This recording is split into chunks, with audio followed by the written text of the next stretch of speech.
closer, closer. I'm a freak. If you wanna feel the beat, come closer, closer. Come closer, come closer, come closer, come closer, come closer, come closer, come closer. You can call your friends to get with my friends so we can be friends. I can show you things that you never seen, that you never felt, girl. And I be like, don't stop, get it. Let me put some edge in it. Wanna see you lose control, and we can make it 1, 2, 3, 4, 5, 6, 7, 8, maybe 10 hours and up. I can make you dance, girl. Yes, I can do it, baby. More than ever. Girl, I know you want to. Baby girl, I'm trying to make you understand that, baby, I'm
Yeah, welcome to Club Shada number 236, the last great leader of every this whole week.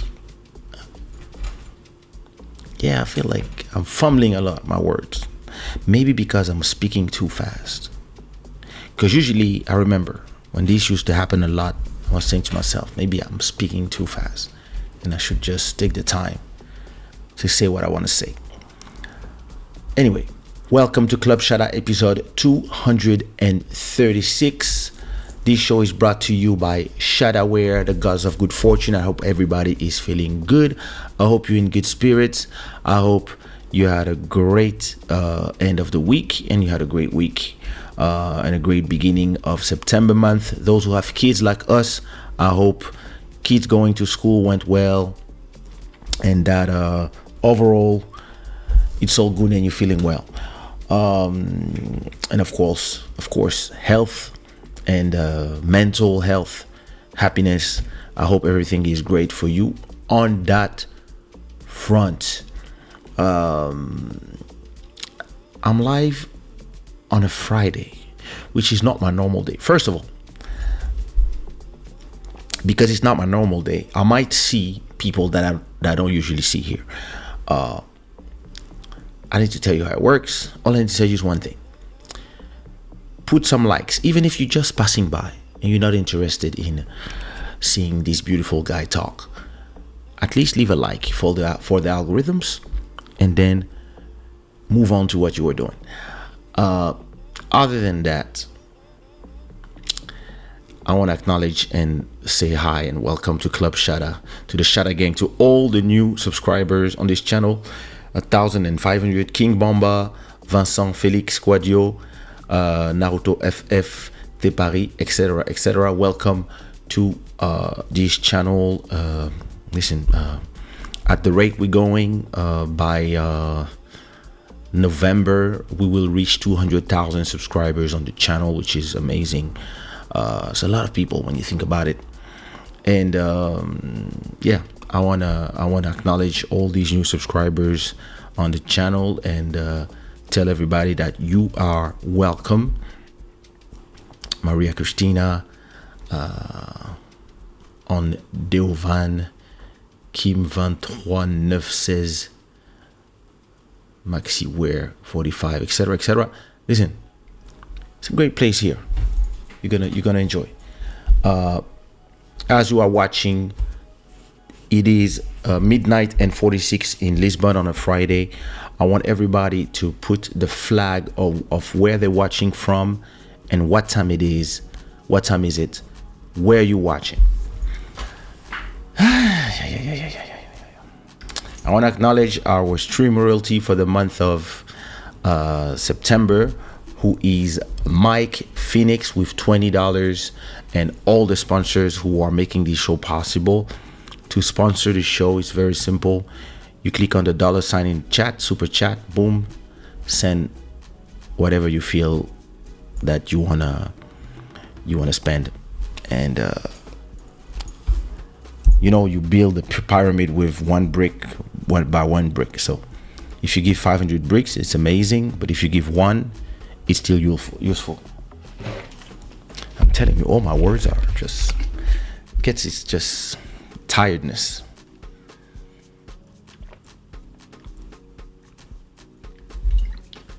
So how's everybody doing? Let me explain to you why I'm live on a Friday instead of being live on the usual day, which is the Sunday. So usually it's Wednesdays and Sundays. Actually, I'm leaving to Belgium tomorrow night because my son is going back to Angola. So he just left. He just took his plane. He just landed safely in Brussels, and he's gonna spend the day tomorrow with his mom, do the last shopping, suitcase, etc., and then go back to Angola. I, for my part, I was supposed to go with him, but we had some change. Actually, he was supposed to go with me tomorrow, but because his mom really wants to set up a few things before they go, I end up it was too complicated for me to change my hotel reservation plus my flight. So I was like, you know what, I'll see you guys Sunday morning at the airport. I'm gonna arrive there Saturday night, chill with my cousin or something, or somebody. I'll see what I'm gonna do in Brussels, and then after that I will continue to the airport in the morning and accompany them to their flight to Angola, and then I'll be back in Lisbon Monday morning or Monday afternoon or Monday night. I don't remember. Monday anyway. So actually today was a very interesting thing. I live 10 minutes from the airport in Lisbon. So because my flight my son has his suitcase, I tested something that I'm gonna start doing to make traveling less stressful when I travel with wife and kid, which is using the fact that you can do the automatic drop-off with machines, and actually instead of all going to the airport doing all this in the day you travel, what I'm going to start doing is what I did with my son today, which was, whenever you have a flight in the Portuguese company TAP, you can actually drop your luggage up to 24 hours before. So if I have a flight in the morning or in the afternoon, what I'm going to start doing is going to drop off the bags a day before, 24 hours before, or end of the day before. I just go drop the bags without no stress, do it, make sure everything is packed and stuff, so that you leave the next day only with backpacks and your suitcase is already taken care of, and there's way less stress, because you can arrive if you have the faster priority, and you don't need to, you don't wait with everybody, and you just go through the fast lane in the security. Listen, you can even arrive at the airport 30 minutes before your flight, and you're still going to be on time. It's going to take you 10 minutes to do the security, and then just cross the airport to wherever your gate is, and you arrive just for boarding. So I wouldn't, like, if my flight is at 8, for my flight tomorrow, for example, is at 8 p.m. I'm not going to arrive at the airport at 7 p.m. I'd rather arrive around 6:30, because I have no bags. Tomorrow I'm just traveling with a backpack, and in the backpack I'm going to have one computer, mouse and keyboard,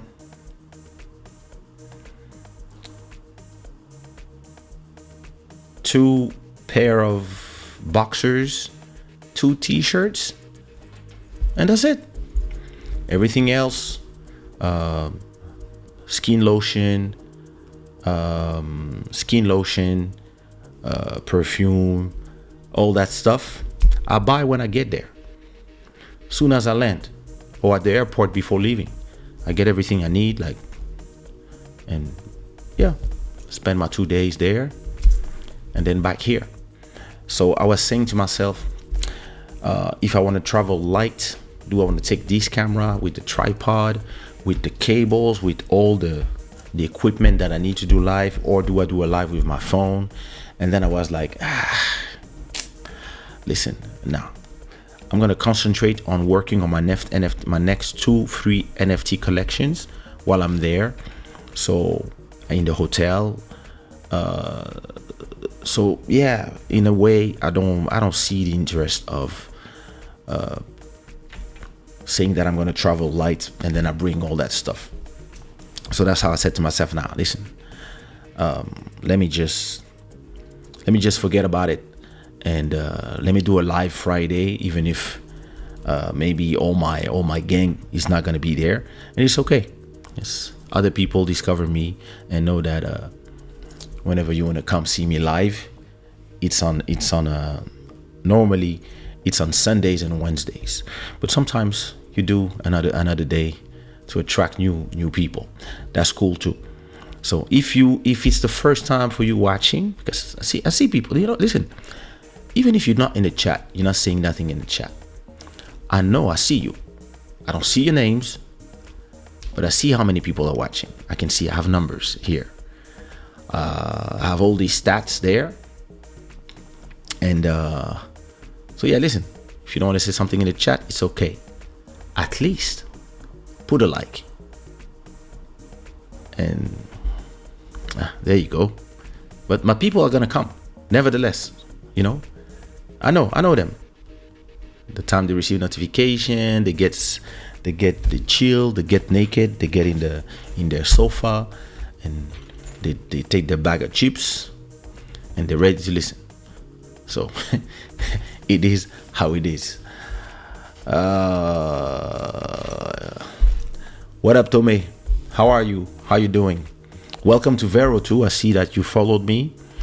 I hope you will enjoy your experience there. I've been having a lot of fun in Vero. And for those who don't follow me yet on Vero, let me put it in the chat, vero.co/Kaysha2201. Make sure you follow me out there. And it's really a great place in terms of community, and with all the tools they have, I really love it. What up, Bruno? How are you, brother? I asked a question to one person who works at Zero. I think it's the chief technical officer. And it actually you were not the only person that had the problem connecting to their app with different phones. So somebody was complaining about another Android phone, and the person replied to that person that they were looking into it because they were trying to understand why it works and installs on some phones and not some others. So maybe if you get in touch with them and explain them what is your phone model, maybe it's easier for them to test, and they can troubleshoot with you, etc., etc. Or get an iPhone.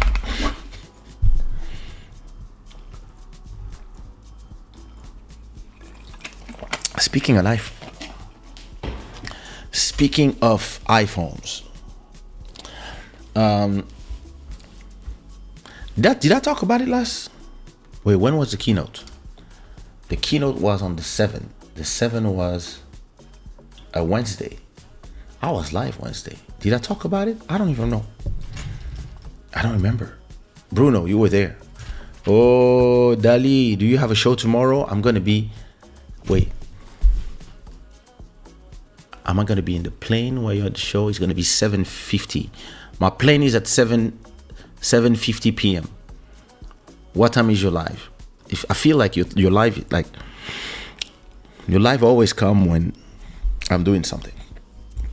Too bad I don't have internet on the plane, because that would be the perfect moment to watch you live.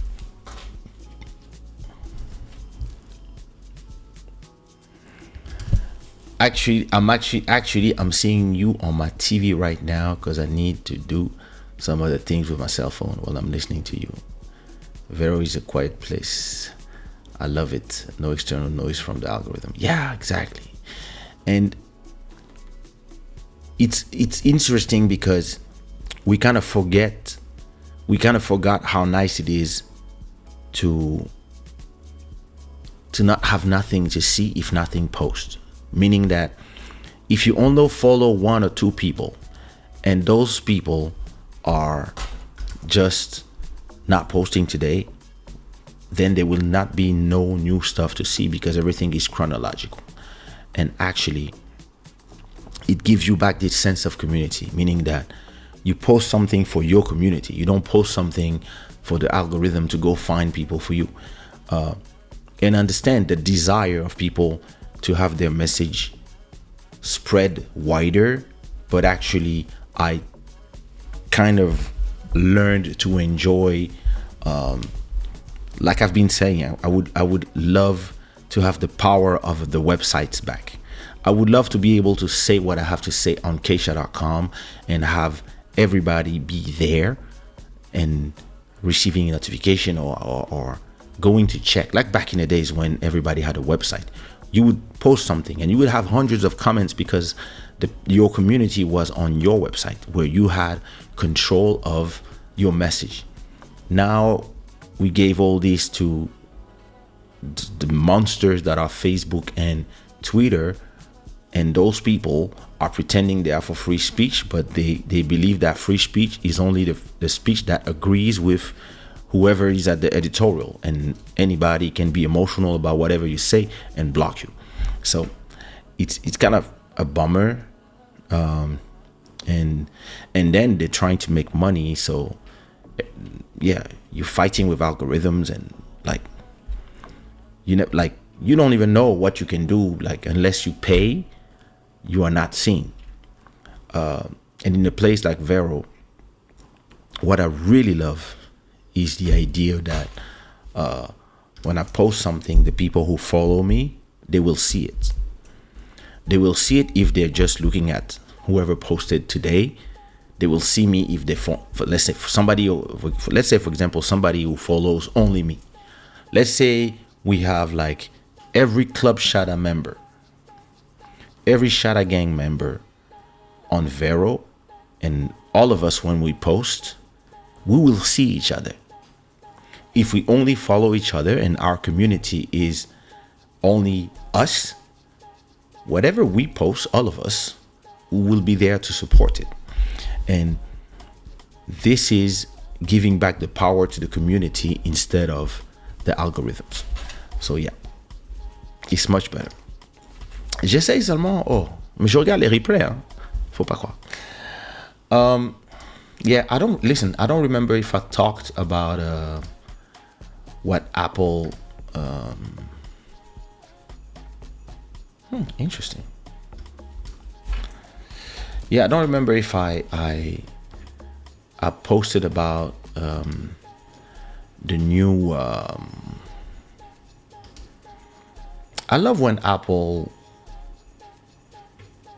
pay tribute to people.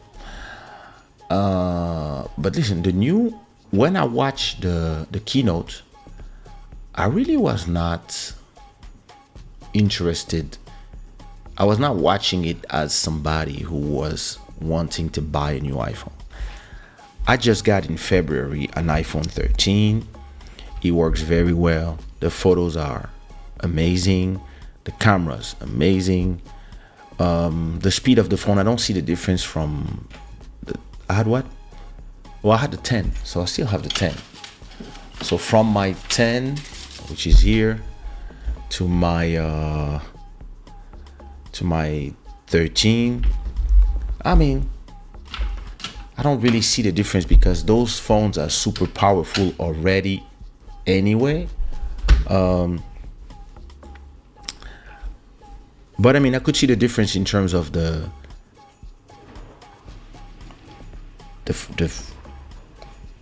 phone itself, the cameras, the things that really do a lot, which is shooting videos and shooting photos. Now, because of the iPhone 13, I actually stopped using my main vlog camera, which is the Panasonic G85.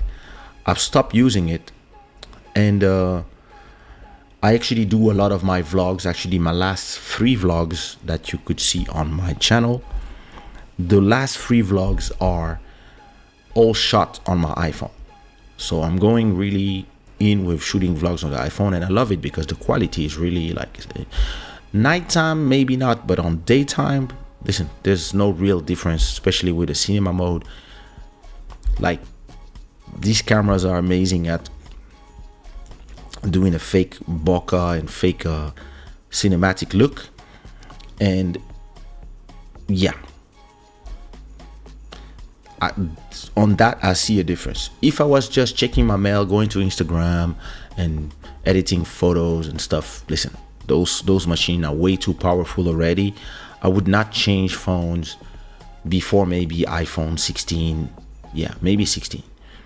I can stay with the 13, 3 years, I'm all good, unless I break it or something.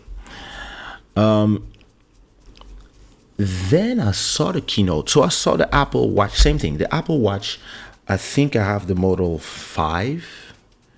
And listen, since I have it, this thing has been working beautifully, flawlessly, and doing everything I need. So I really I don't have a reason to change. And that's where the pundits are making me laugh. They are a little, they're a little annoying, but they make me laugh because they believe that innovation is just changing the world every year or every 6 months. And listen, this is an idiotic way to think. Innovation is actually every 10 years you do a breakthrough, and then after that you iterate. And this is what Apple has been doing, and the rest of the other companies too. But I'm focusing on Apple here. This is what they have been doing for the last 30 years. They iterate, and at a point they find the right ideas plus the right components, and they have to also work on a scale that is massive. Because if you sell 100 million phones every year, you cannot do some crazy innovation every year, because you still have to multiply this by 100 million to manufacture. So what you do usually, you find, for example, a new camera module from Sony, and you order 100 million of them. You find a type of screen from whoever does your screen, TSMC or Samsung, for example, and then you see, is it possible to get 100 million of them? Okay, it's gonna take us 2 years. Okay, so we will use them in the phone in 2-3 years, while you are creating this, and you find the specification, etc. And every phone you add a little bit, because the days of phones being revolutionary and revolutionarying themselves every year are gone, because we arrive with phones the same place where we are with TVs, where we are with televisions. Listen, I bought my televisions in 2012 when I arrived in Portugal. The one of the living room, 60-inch Samsung, and the one from the bedroom, 60-inch Samsung. Since then, TVs have become smart. They have internet, they have Netflix, YouTube, everything inside. So you don't even need to have Apple TVs, Google TVs, all that stuff that I plug into my TVs. You could buy a TV with everything. But I have no reason to buy a new TV as long as my TVs are working. So as long as they're working, I'm just gonna keep them, and I'm gonna stay there. The day they start failing, or maybe the day I move house and I want to give them to somebody or whatever, or maybe I have an extra 2-bedroom, let's say, and I'm gonna put them in let's say the kids' bedroom, and I'm gonna get myself 2 brand new ones. Maybe then I can start thinking of changing TVs, because what I ask a TV to do is to watch me content. Now, the quality of the screen, once we arrive at 1000p, 1080p, which is 1K if you want to say, is enough for the eye. The techies, the people will explain to you that 4K is better, 8K is better, 1 million. Listen, your eyes listen, the tech people, I'm a tech person, I'm a geek. So we are not normal people. So we pretend that we see, or I want a phone with a 4K screen. Listen, at that size, it doesn't make a difference. Or I want my contrast to have a this ratio. Listen, all these are specs to make people buy the next version of something. Once your product becomes a commodity, there's no more reason for you to buy one every year. And the people who sell you TVs, the people who sell you cars, they know that. Nobody, unless you have a lot of money, you don't buy a new car every year. The same way that you don't buy a TV every year. But you've been buying new phones every year because there was a real innovation from phone to phone, because it was still a product, a revolution being made, and it was still iteration that would really change. So we go from 2G to 3G, from 3G to 4G, from 4G to 5G. We go from a screen that is a 480p to 780p, 720p to 1080p. You had a retina, super retina. This, you had a camera that shoots 1 megapixel, 2, 3, 4, 5, 6, starting 12. Listen, once you arrive to your resolution of your screen is amazing, OLED. You have 5G on your phone. You have a camera that shoots better than your point of shoot, or better than your DSLR sometimes, or at least equally. Once you arrive there, there's no reason to buy the one-off next year, because you arrive to the commodity level. All these phones, whatever the price you pay, even if you pay 200 for some Huawei phone at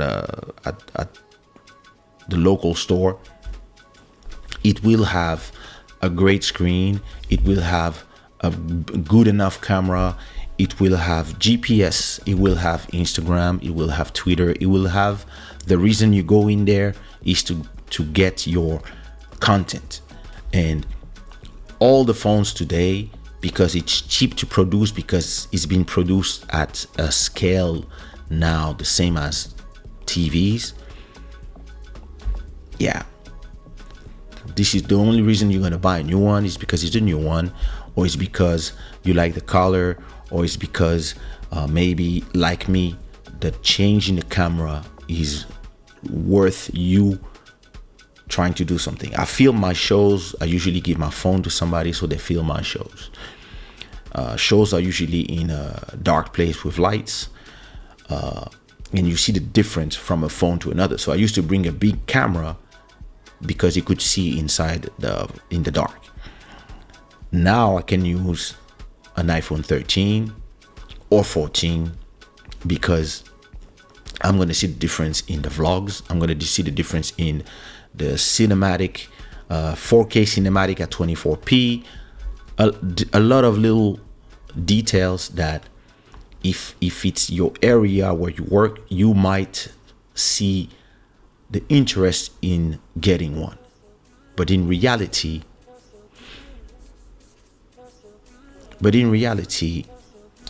you don't have to change. It's just a question of what do you prefer, and what kind of like, if you shoot a lot of photos, listen, any iPhone, Huawei, Samsung, what's the name, Honor, I think it's another Chinese brand, Korean brand, like any brand, Sony, all of them do great photo, all of them. Now your preference will vary because of whatever you want, and there were a lot of disparities 5 years ago, 6 years ago between the phones, but now all the features you see on phones are just features to attract the geeks, the people who believe that they have to be part of whatever crew or whatever. It's just like TVs.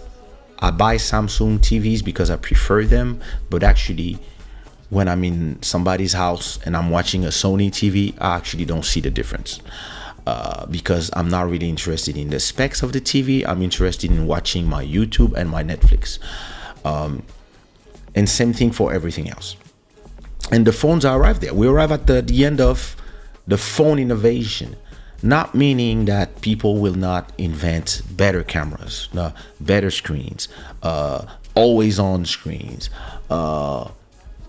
whatever they will add to them, but the things that were important are done. Think of it like this.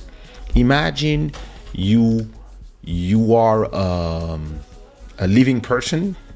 Yes, you are. Imagine you are a sentient being.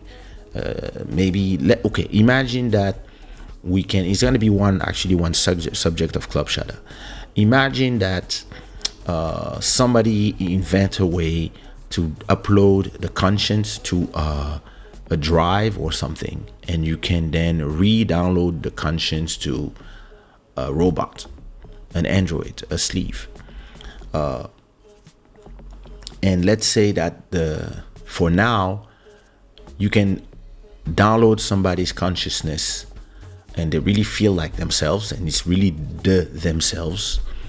But for now, it's just a big box.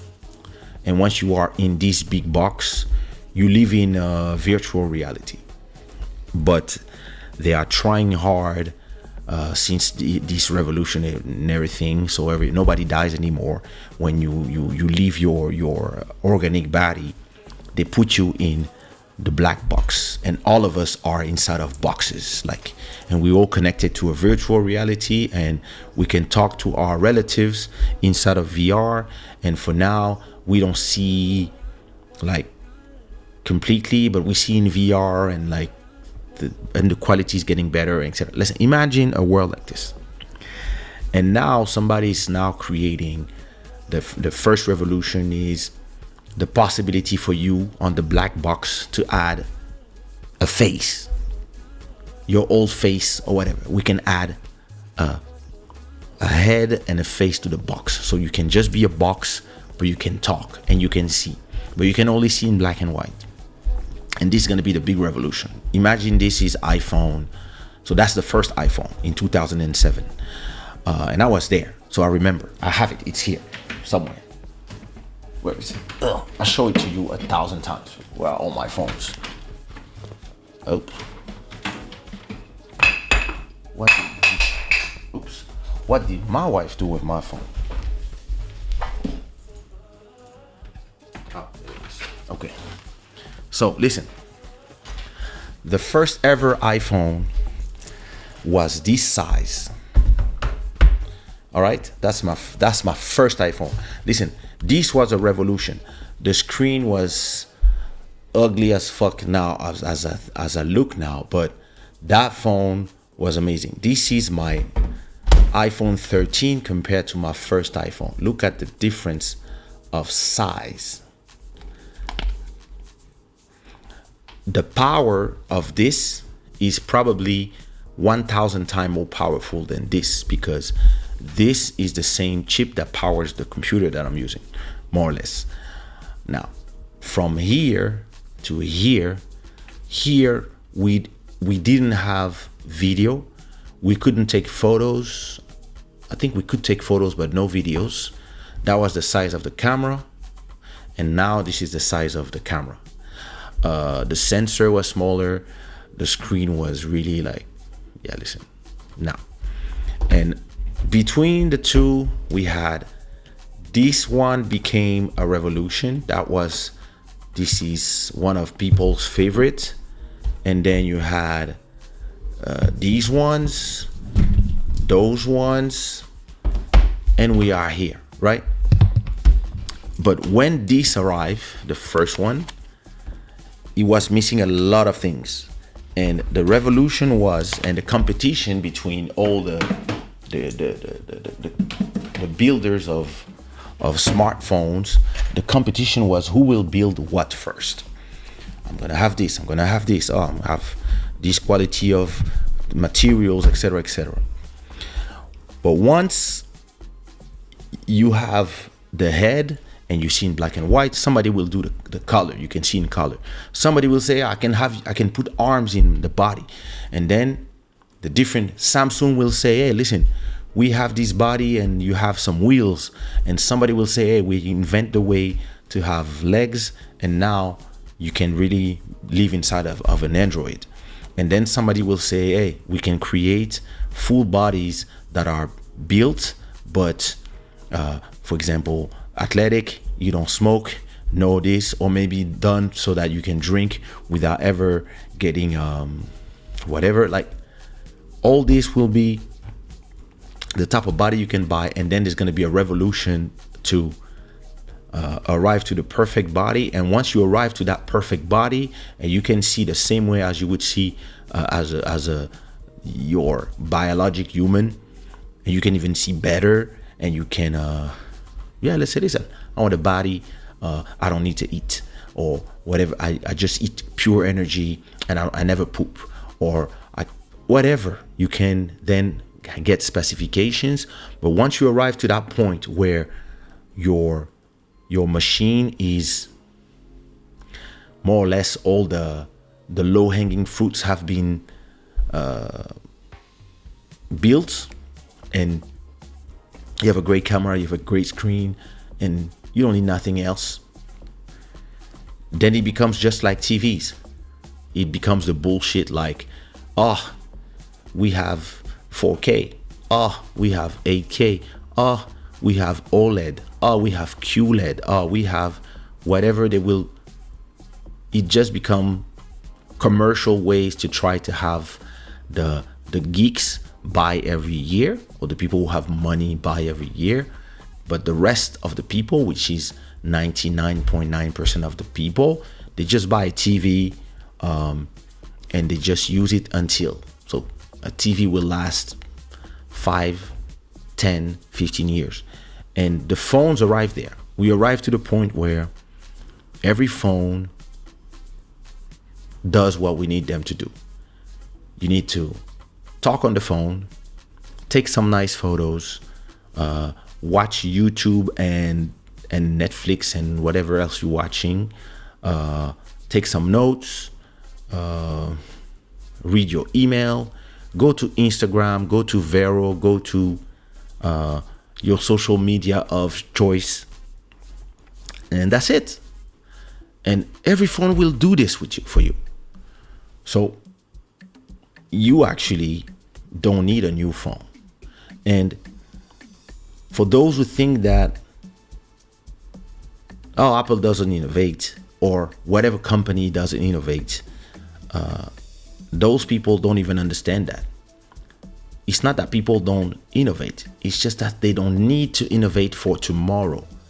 They can innovate, but they understand that if I buy a phone today, even me, listen, I used to buy phones every year until iPhone 7, I think. After that, I skipped 8 and I went to 10, and then I skipped 11, 12, and I bought 13 because I had no reasons. A phone lasts 3, 4, 5 years, and if you buy every year, you don't see the difference. So I believe that people don't realize that Apple and the rest of these companies, they're not trying to sell you the new phone. When people are, it's always the same phone, it's not for you. It is for those who bought 5 years ago.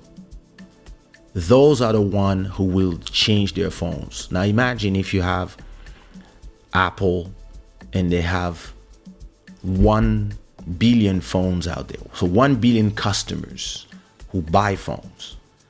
We don't buy all the phones the same year. Some of us, like me, we bought last year. So we're not on the market to buy for buying.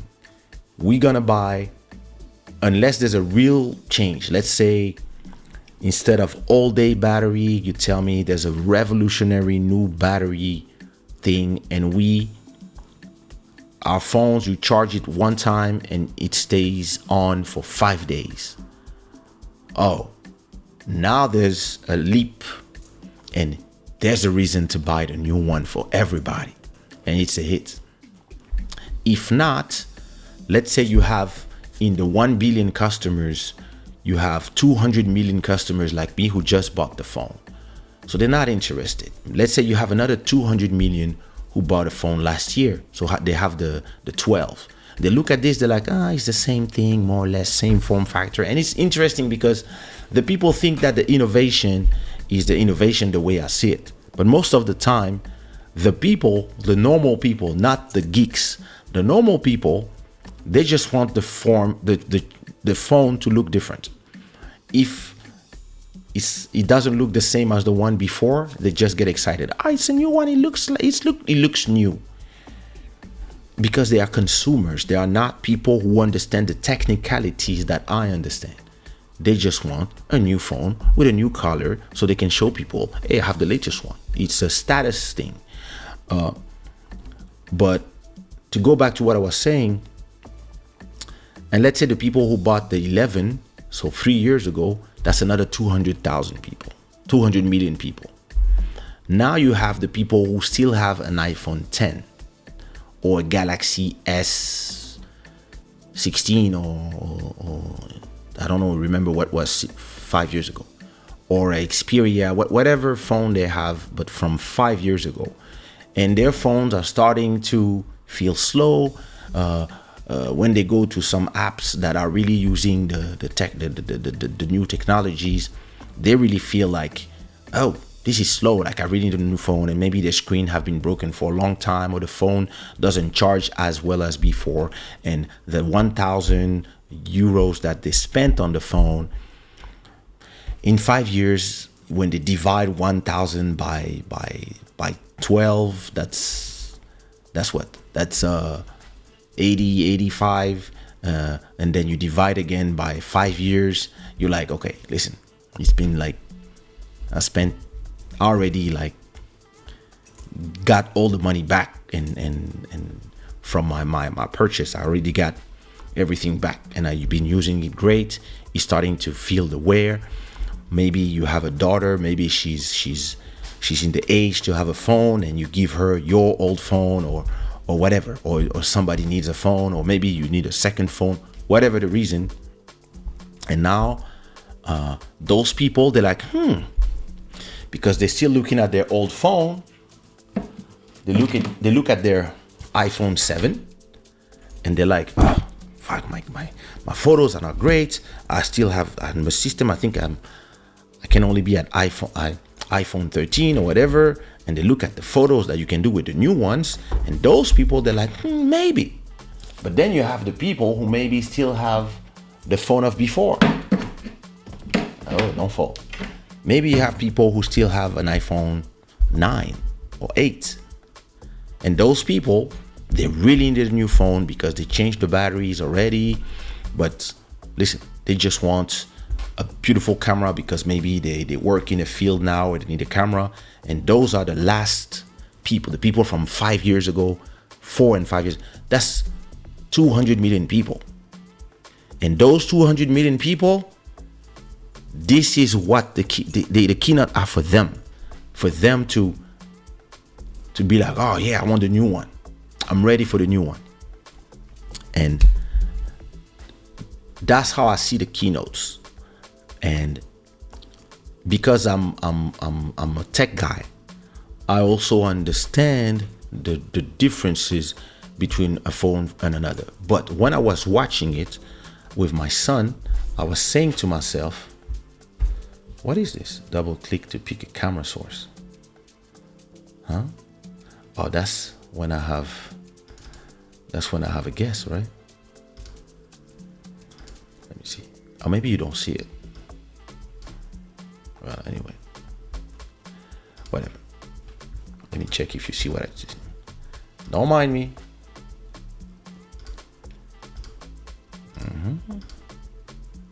Okay, cool. It's just me seeing something that you don't see. Okay, I was saying, now imagine that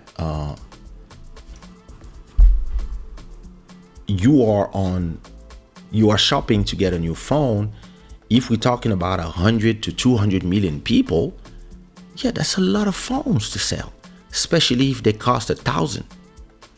And when you are on the level where Apple are, those are the two things that make you be more in the iteration more than the trying to do a revolution every time, which is, it's not a good idea because you can't.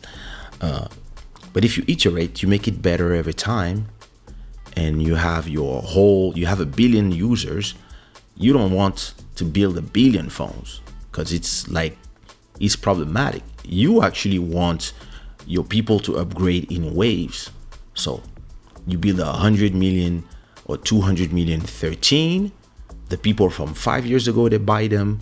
And then the 14, the people from and then you rolling like this. And I believe that's what they're doing. So I was watching the keynote saying to myself all this, and I was telling my son, hey, listen, I just bought you an iPhone 13, and I got myself a 13 Pro, and my wife has a 13 Pro as well, and she has a 12 as well, that she used for work. So I guess we're just gonna watch the keynote for fun to see, like, okay, I have an iPad from 2018. This iPad works very well. Do I have a reason to change? No. Do I have a reason to go to M1? No, because I didn't arrive yet I didn't push this machine yet to where I'm like, I need a new machine. For what I do, which is drawing and checking my mail and watching movies, I really don't see a reason to change to get a new iPad. And maybe in another year, who knows? And I believe the real revolution will come when, let's say, Apple or any company does me a pair of glass like these ones, and that as I'm watching, I get information. Imagine all the information that I look here on the screen, like how many people are watching, the comments maybe. If I could have this as I'm watching you, I could even have notes of the things I want to talk about, or a prompter, all these things in glasses. This is the next revolution, AR. But anyway, this is how I was watching the keynote. And let me stop not watching the things you are saying. I actually need a new phone, and I will decide what I will get. If you have a Huawei, maybe you can get the new one, or maybe a Galaxy. I don't know which one are the great Android phones, but my cousin went from iPhone to Samsung, and then he left, and then after that, now he owns a Huawei Pro, I think. Is it Huawei? No, any one of these company, a Chinese one. I think it's a Huawei, yeah. And he loves it. Takes amazing photos, has a great screen, he's big, and for what he does, which is usually checking email, he's perfect. Yeah, we don't. It was exciting for a moment, but it's not anymore. My Huawei was better than the iPhone and Galaxy when it was released. It costs less, lasts 5 years, and still works fine. I just want something faster. Yeah, listen. At this point, Apple and Samsung are just like luxury brands. It's like, okay, you need a car, or you need a Mercedes, or you need a BM. You want a BM because of the status. You want a Mercedes because of the status. And yeah, the comfort as well, the power of the thing. Okay, cool. And it's the same thing as a purse. I need a purse. You can go buy a bag at Zara, or you can get one in, maybe some other brand. But if you go to Louis Vuitton, or you go to Prada, or you go to Cartier, this is a status symbol. This is you wanting to show to other women that you are better than them, or that you are equal to them, depending on what level you try to be in life. That's the only thing. And if you just need a bag, you're just gonna go to Zara and get you a bag. And it's the same thing. Like, you want a car, you just want to be able to drive from one place to another. You don't need a Ferrari to this. You don't need a Ferrari or a Lamborghini to go buy bread. You need a Hyundai or a Honda or a Toyota. And this is why those are, or a Volkswagen, this is why those are the cars that sell the most. And then if you have a lot of money, or you have some money, or you get yourself a nice Benz, just to say, I have a Benz, and you're happy with yourself because you could afford a Benz. Same thing for houses. I visited a house that was 370 meter, because I'm going to be on the market to buy a house hopefully next year. And I visited a house that was, for the price here in my neighborhood, which is a very expensive neighborhood, the house was 370 meters square, and for the price, that was an amazing house for that price. Like, normally it should have cost, probably in where I live, 3 million and 5 in Portugal, in Lisbon, and in the rich neighborhood. But at 1 million, it was sold for 1 million and 6. I was like, that's amazing value for the space. But then as I was thinking about it, and as I was talking to the owner, I was telling her, this place is big. And she was like, yeah, that's why I'm selling it. Like, it's too much for me and my daughters. And I was like, this place is huge. And in my head, my ego was like, if I have the money, like if I had the money at the moment where I visited it, I would have maybe bought it and turned maybe it's 7 bedrooms. I might have taken because every room was divided like in like small apartments. So you had like on one side you had 2 bedrooms plus their bathroom. Other side, 2 bedrooms, bathroom, and then 2 bedroom bathroom, and then the master suite, which was a whole apartment itself. What I would have done, I would have just turned it into a 4-bedroom master suite, and instead of having 6 bedrooms, I would have turned them into 3 bedrooms, which would have a bedroom and a small living room, office for each person, and that would be perfect. But still, that house was way too big. When you think about it and you're like, listen, I live usually the most year when my son lives with his mom, and most of the year is me, my wife, and my daughter. It's 3 of us. Sometimes her sister passed by with her daughter, sometimes her brother passed by, but it's 3 of us. 3 of us in 400 meters square. That's just abuse. It's just way too much space, way too much energy to spend, way too much to heat, way too much. Even like it even gets scary because it's huge. So at a point, I was like, listen, I'd rather get a nice 200 meter square, even if it costs the same price. But still, for the ego, you were like, listen, you have a house like that. Listen, I'm just imagining the Club Shada episodes I do in there, because I would just have my own office. I would do a 50 meter square office of just me, my music, I would probably have 3 computers with a lot of screens, a big, like, it makes you think of the things you could do if you can do them. But should you do them? And it's the same thing today for me, for phones. Like, do I need an iPhone every year? No. Do I want an iPhone every year? Not really, because listen, after 15 years, it's just boring to get a new iPhone.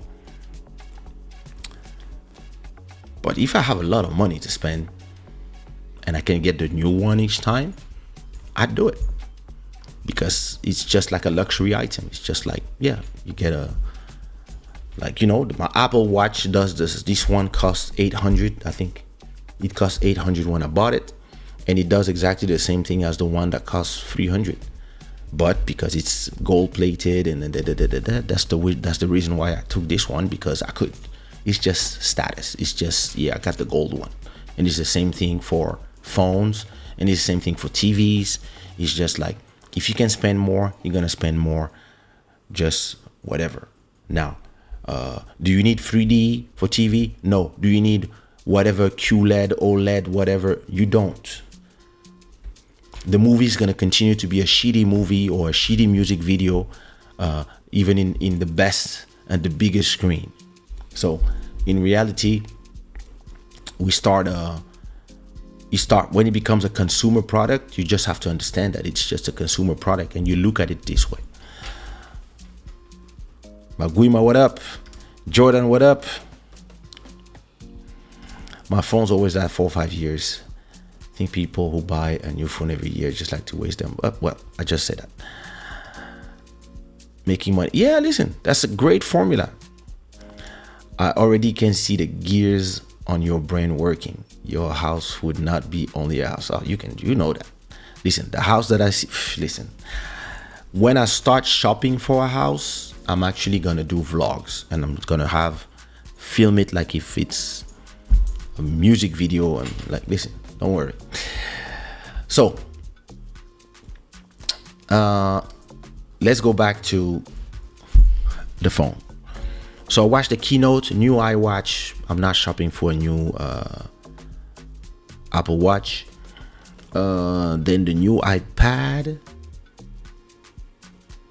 No, is it an iPad that they? Wait, I don't even know what they show. Wait, there was the iPhones. Oh no, it was the AirPods. New AirPods. I don't really care. I don't like the AirPods Pro. I like the normal ones.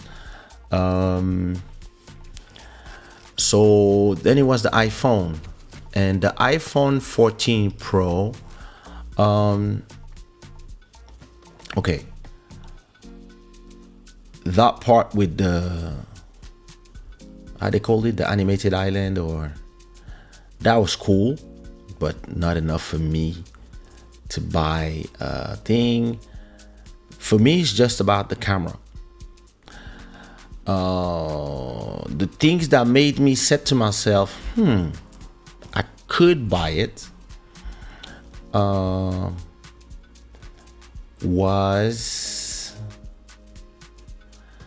was it? There was two things where I was like, okay, the animation thing. I mean, and listen, that's cool. Really, it looks cool. But listen, this is the type of things to make the people who have a lot of money to waste, like me, be like, hey, I want this new shiny thing. But, I mean, I remember, I look at my wife. My wife just bought an iPhone 13. And she was like, I want it. And I was like, look, you are exactly the victim of these people. You're the person that's just going to go buy it when you really don't need it. And listen, me in the house, I'm the person, I don't buy stuff that have a brand on it because I don't care. My brain thinks way too much to have any interest in things. My wife, on the contrary, she's of the generation that is still impressionable by these things. And, listen, she likes a little status thing. So having a last iPhone is great for her, or having a bag at Prada, like it's a great gift. That's the type of things that she's gonna be, oh my God. But to me, I'm like, I really buy them because, listen, some nice crypto gains, and I have an extra 10,000 to spend, and I'm gonna buy you these bags that cost 1,005. Cool, because I already did everything I need to do. I can afford it without feeling like I'm spending money on something. And listen, I'm making my wife happy, so hey. But for me, I would listen, even with billions, I wouldn't even see the interest of buying some Louboutin shoes just because they are red downstairs where nobody see. I wouldn't see the interest for me. But I really don't judge the people who see the interest, because they need that social interaction. I've been rich my whole life, so I don't see you see that I don't come from the same place. You see what I mean? So hope when you buy the new phone, when you buy the new phone, each time they offer you gifts. No, not even. What up, Central Voice? Oh, thank you. So, that thing was cool. The dynamic island, that's the name that's how they call it. I was like, yeah, this is cool. This is actually cool to have. First of all, they got rid of the notch. I didn't really care about the notch. It never was a problem for me. I don't see it, but they're doing the same thing as the Samsung have been doing for some time now, which is and most of the Android phone, which is a cutout. They found a way to do it the way they like it, and to create a dynamic UI around it. I really love it. It's great, but that's not really a reason for me to buy a phone. So I was like, okay, yeah, whatever. Then I remember I was with my phone. I was my son watching. I remember there was a point I was like, so it was not this. Let me see. I think it was when they start talking about always on display, meaning that the display never goes down. And I was like, oh,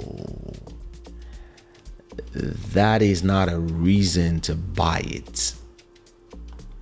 That is not a reason to buy it as like something that will change my life as with what I use the phone for. And actually I edit photos on phone, I take photos on phone, I take vlogs on phone, I do a lot of things on the phone. But always on is just like, oh, listen, that could be great. But then it was like the cinematic quality, this I didn't care. Crash detection, I was like, yeah, this is cool, but I mean, they actually could all do it, but okay. But a new sensor with the camera, I was like, oh, that could be interesting in terms of the quality, because this is my area that I do. I can really see the difference. I don't know if I would see the difference between the 13 and the 14, but it was interesting. And the fact that in low light it's better, I can still see the difference in low light. Like sometimes 24 frames per second in 4K. I don't care about 4K HDR. I like to shoot in 1K personally. But if I can shoot 1K in cinema mode in 24p or 25p, that would be cool for me. And then they have a new this I find cool. This I was like, okay, that might be a reason for me, because when I do vlogs in cities and I'm using my phone, you can see that I'm walking a little bit, even if they have a great stabilization. But this new one that make you really like, you can shoot like a, listen, Ali Angel showed me yesterday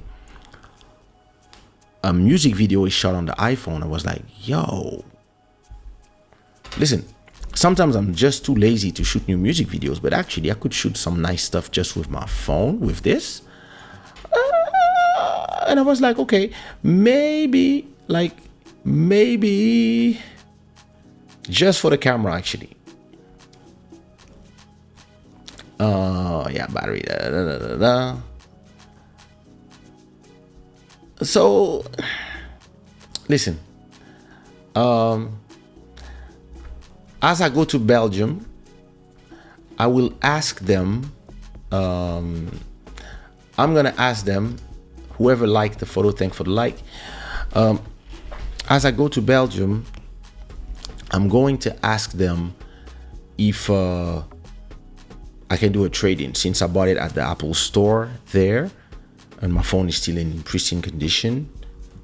If, let's say, they tell me, hey, listen, if you give us your old phone, we give you, I don't know, 40% price or 50%, or we give you a good price. I don't know how much it is. Like, I bought it for 1,005. Let's say if I give this one back, I have to pay 700 or 800. Maybe I'll take it. Or if I do some nice NFT sales and I have like an extra, I don't know, 10K that I don't have nothing to do with, I'll just go to Miami and get myself a new one. And it's just gonna be because why not, and because I can, but not because I need it. And that's how I see phones. A lot of people, they see phones as this is my tribe.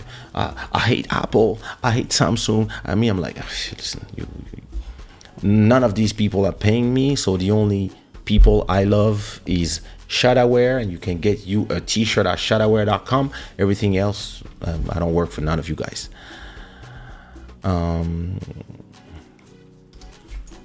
You have to worry when Aisha start to ask for the same items. Oh, listen, by then, I hopefully will not have to worry.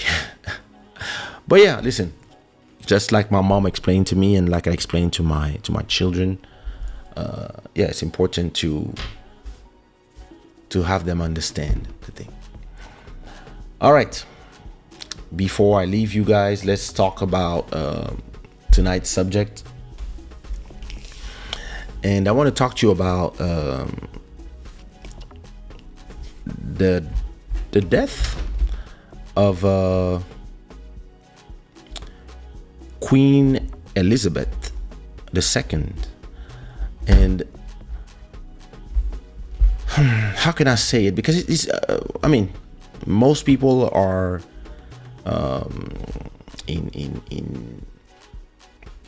most people are sad. Most people are feeling something, and of course, some people are gonna talk to you about colony, slavery, blah blah blah blah blah. I understand where they come from, but that's not where I come from. I had this feeling. So I was at the. I remember where I was when the Princess Diana died, and I know where I was yesterday when I learned about the news. I was just finishing with the backup of my drive. I finished downloading the 400 gigabytes. Took another hour to unzip everything, and I just copied all the contents of the backup to the new drive, and I replaced the old drive after formatting it with the new drive, and I went on as if nothing happened. But then I have a talk with Amazon, and they told me, hey, you can bring us the defective drive since you're still on a warranty, and we'll just refund you the price of the drive. So I was like, okay, perfect. So I went to pick up a drop-off place, and as I was dropping off the old drive to send to Amazon, the woman at the counter tells me, oh, there it is, she's gone. And I look on the side, and yeah, it was saying it was, there it is, she's gone, 96. And the way I felt was really sad, as if it was a family member. Well, I was not like, oh my God, because listen, I'm not from the UK. I'm a French citizen. I live in Portugal, and I was born in Congo. And I'm not particularly a fan of the UK because of I don't like the weather there. It's not the place where I'm like, oh, let me go spend the weekend in London. It's really not. It's not a place where I'm all the time. I'd rather go to Marbella or Miami, or Paris. But the reason why, so I talked to Buddy yesterday. I had him on the phone, and I asked him, how do you feel? How does it make you feel? And he was like, I don't know how to say, but damn, it felt like an auntie that I knew all my life was gone. Like, I feel like some sadness, and it reminds me of my mom's passing as well. So that's what Buddy telling me that, and I was like, yeah, I felt the same thing. And then, listen, we were both on the phone, and we were both like having teary eyes, and I was watching, the reaction of the people in England, and I was just feeling empathic for them, because the idea that you have like 4 generations of people who were born in the UK and they had the same queen. So you had people, their father was born and dead and died, or their grandfather, like family members, and they only knew one queen. Some people lived their whole life, because she lived a long life. She lived a long life of service to her country of 96 years, and she served for 70 years. She's seen wars, she's been in army, she's etc. And at the point what it did to me, and how I understood how I felt, I just felt that sadness that I could not really understand, explain why, just because she's been part of our lives, whether we care or not, or we like her or not. Like she's been one of those figures that are just there, and that have been there for when you were born. She was there, and then she's always been there as the Queen of England. And it just felt, like she's gone to rest now. And then I also felt about it's been 25 years as well since Mobutu Sese Seko Kukumbenu was the Marshal of Zaire, my country, passed as well, and we're celebrating that. And then I understood why I feel like this, because I remember when the Pope Jean-Paul II passed, transitioned, I had the same exact feeling of, he's gone. And then there was a new one.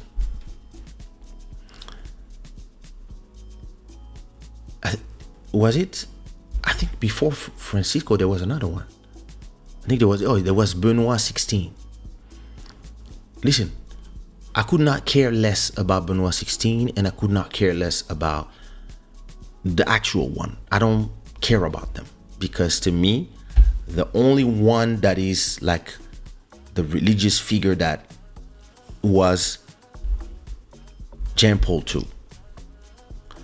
The rest, I'm like,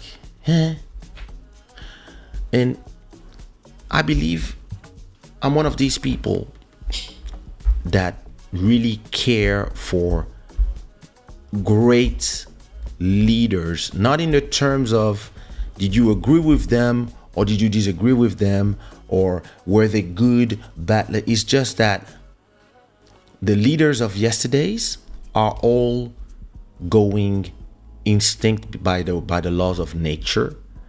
They are just transitioning, and because time is passing by, and 96 is a long time, and as they all go, and I'm 48 now, at this age, I just feel that the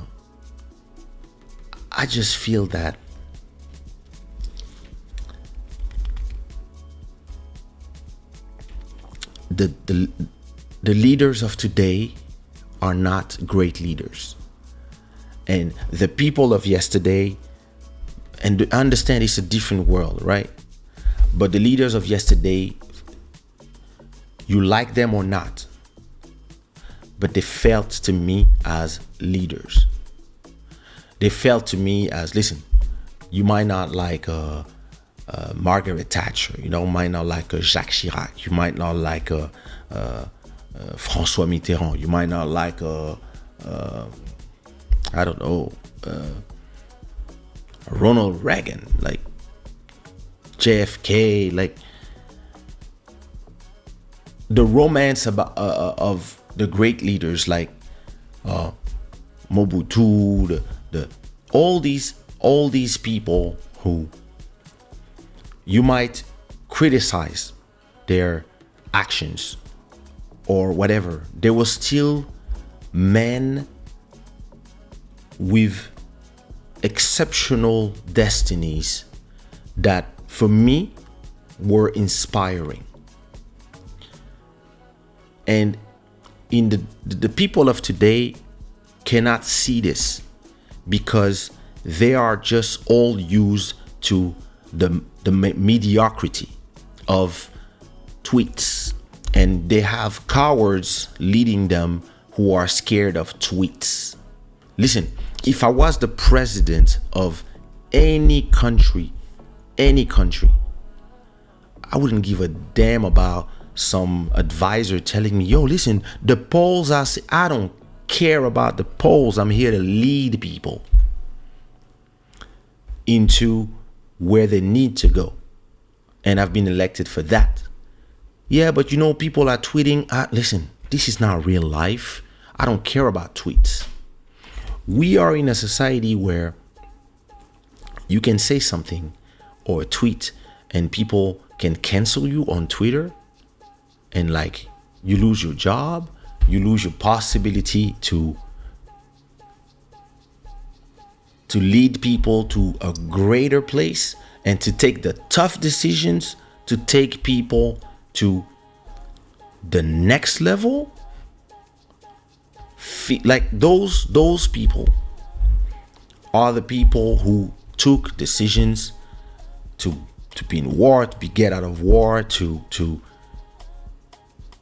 fascinate the world where it is, right? It's the same as Apple with Steve Jobs. He was not the greatest person humanly. With maybe his family member, he has one daughter he was estranged with, co-workers were suffering, but this is a person that took this company from where it was, and even he's the co-creator of the company would never have done that company without him, because he was somebody who would drive you to excellence. Today, people are just driven by their emotion. I feel, so I am. When I come from an era where I think, so I am. We don't have thinkers now. The people who are on the internet, the people who are in the YouTube comments, the people who are on the everywhere, the conversations are not conversations of people who think, of people who lead. The conversations are just conversations of people who feel, and they just want to react because they feel something. You say something that it's true. If somebody feels offended by the truth, they will come and say, I don't feel that is the truth. Well, the sky is blue because the color blue is blue. So if you look up, it's blue. I'm offended. These are the people we have now. These are the people we have to talk to. And those people are becoming the leaders. They are the people we electing, because the people who are electing are also electing people with their ass. So we have people who are elected because of their names, because of the party, and you have people who are in power just because they want to be elected and they want to stay there. So they all criticize African presidents or African whatever they call them. They all criticize African leaders because African leaders stay for life, just like kings, and at the same time they do everything to stay in place forever, and they don't work for their countries, they don't work for their people, they work for the polls, and they work to be re-elected because they make money from being elected. And these are the people who are leading us today. And this doesn't mean that the people who were before didn't do mistakes. They did a lot of mistakes. They thought that the world belonged to them. They were there thinking that colonizing other people or enslaving them was something normal. But still, those people were figures that felt larger than normal humans, And sadly, we are now in a world where people want to believe that we are all equal. People want to believe that nobody should be over you, and nobody should respect like the state authority, frontiers. Nobody should respect nothing. That I'm here. I'm an executive. I'm somebody who generated millions of euros, and I have people who maybe never made more than $10,000 in their life who come talk to me as if they were on my level. This is the world of today, and those people believe that I can talk to you because I feel something or you said something. Listen, you cannot talk to me. We are not on the same level. We didn't do the same thing. I revolutionized musical genres. I revolutionized Zouk without being from the West Indies, Kizomba without being from Angola, Coupé Décalé without being from Ivory Coast. I revolutionized those genres. I revolutionized the way Zouk people sell music, modernize selling techniques. I'm the first African to ever sell 100,000 MP3s on iTunes. I'm the first ever. Behind Kofi, nobody from my country has 3 Cora Awards. Nobody from my country was ever nominated for the MTV Awards, etc., etc. I don't talk about these things because I don't care. I'm not for the hubris. But sometimes people talk to me as if we were on the same level, and we're not. The difference is everybody has been taught now that we the same. We all whatever, and whatever you feel you are, and if you feel you a rabbit, you are. It's okay. It's about how you feel. And the leaders of today, they are caving for all these idiots that. And listen, I'm not saying that people don't have the right to feel something. You have the right to feel something, but facts are facts. And we are in a world where people are against facts because nobody just wants to work hard to become what they are. They want to hate those who work hard and be rewarded for that. And they are being rewarded for that.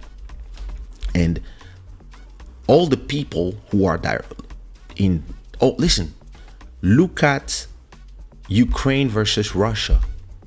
Europe is shooting itself in the belly, in the foot, in the balls by doing sanctions just for righteous reasons, but just because the leaders are reacting as the people on Twitter or the people in the comments. That's not leadership. When you are a leader, you have to ask yourself, hey, if I do these sanctions, are my people going to suffer? Have to think ahead of time. This is leadership. Listen, the thing that the people who lead us are doing today, none of us who have children would do. The decisions that they take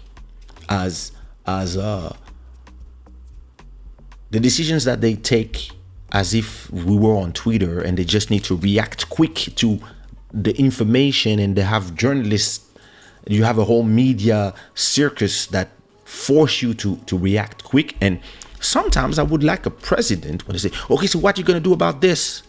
Well, we're going to see. We have to think, we have to do this, and we have to think through. We have to be 10 steps ahead of the game. And everybody's just trying to have you say something. And if you tweet something, everybody goes crazy about it because everybody needs to sell you information all the time. So this whole social media, everything that is going on right now is turning the world into a place where people cannot lead because you have a bunch of Twitter specialists who are specialists of everything. Psychology, geopolitics, everybody know everything.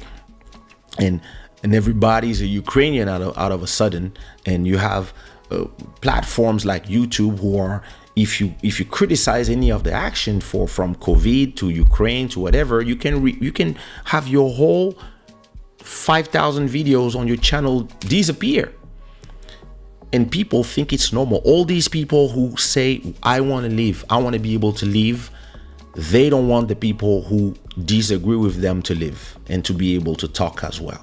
They just want a world where it's just people who feel. and people who are angry all the time. And there's no space here for leadership. Listen, you might like, listen, in 2014, I'm digressing from the subject, but I'm coming back. In 2014, when you had the Maidan Accords in Ukraine, and France and Europe and the US were supposed to have all these different people that form Ukraine. So you have some Polacks, you have some Russians, and you have some Ukrainians. It's actually, Ukraine is a mix of 33% of all this, but the pro-Russian got removed from power, and now it was Europe that is obsessed with expanding, and the pro-Europeans and the more Western, the more Ukrainian side were starting to act like anti-Russian for years and years and years, and everybody didn't care, and it led us to where we are today. And now we have those same people and their leader Zelensky, who's telling people to be anti-Russian, not anti-Russian the government, but Russians in general. So now you have people, they're not saying, listen, Russian people should not be allowed to travel in Europe, all Russian people. And you have the Europeans that are following like idiots. And listen, that's exactly why the accords were made in the first place, to stop these people from being xenophobic towards their countrymen. And now you have all Europe following because of the war.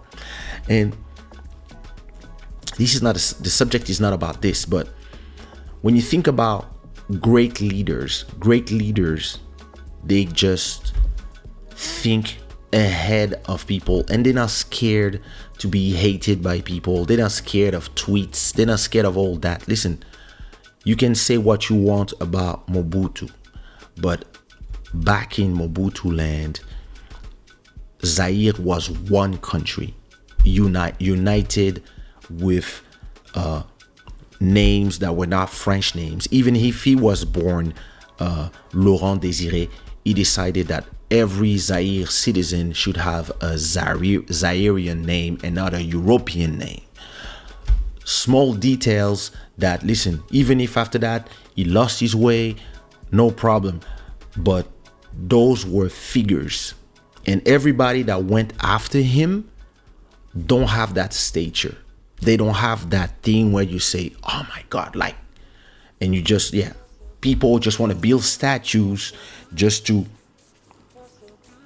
pretend that those people are at the same level where they're not.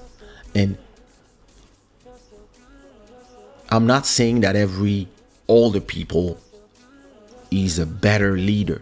I'm just saying that the leaders we have today, and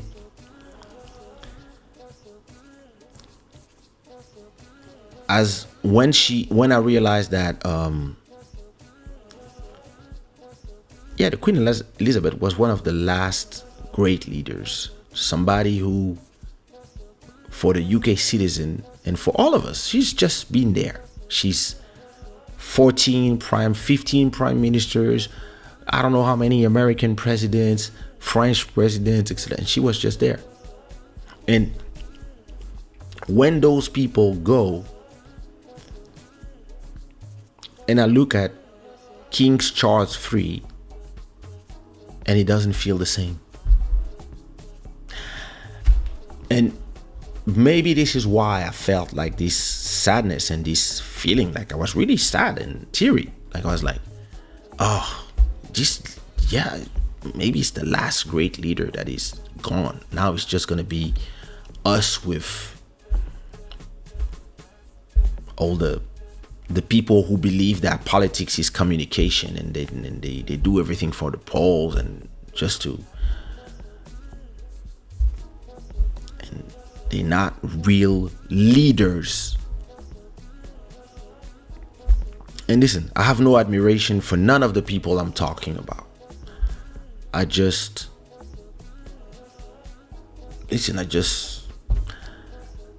I just feel that I don't know. Maybe listen.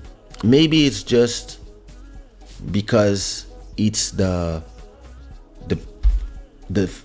leader figures from my generation that I feel this way, and that maybe in 20 years the people who are 30 today will be talking about Macron and Boris Johnson and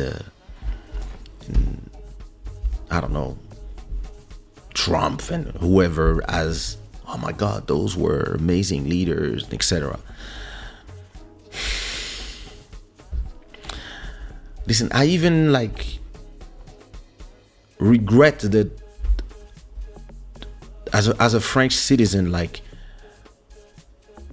Jacques Chirac, and listen, I met him. When I was a kid, he would come to the house to work with my father when my father was ambassador of Zaire. So, and listen, I know for a fact that, yeah, and I'm not gonna say stuff that I cannot say for your security and mine. But yeah, I know